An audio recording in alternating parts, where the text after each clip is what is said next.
Blackfacts.com présente. Série éducative, Histoire des Noirs en Amérique.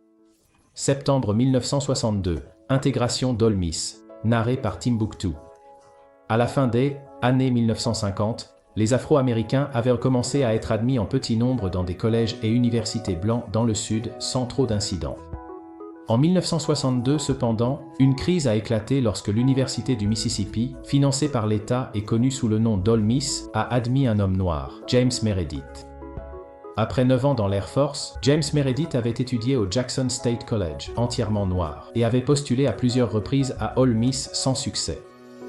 Avec l'aide de la NAACP, Meredith a déposé une plainte alléguant que l'Université du Mississippi l'avait discriminé en raison de sa race.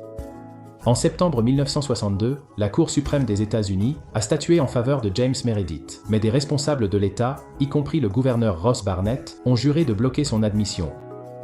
Lorsque Meredith est arrivé à Ole Miss sous la protection des forces fédérales, y compris des marshals des États-Unis, une foule de plus de 2000 personnes s'est formée sur le campus d'Oxford, Mississippi.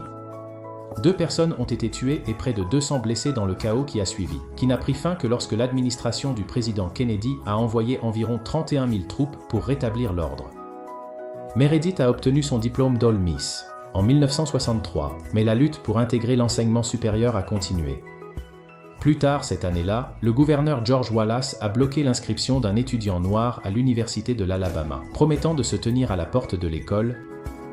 Bien que Wallace ait finalement été contraint par la Garde nationale fédéralisée d'intégrer l'université, il est devenu un symbole emblématique de la résistance continue à la déségrégation près d'une décennie après l'affaire Brown contre le Conseil de l'éducation.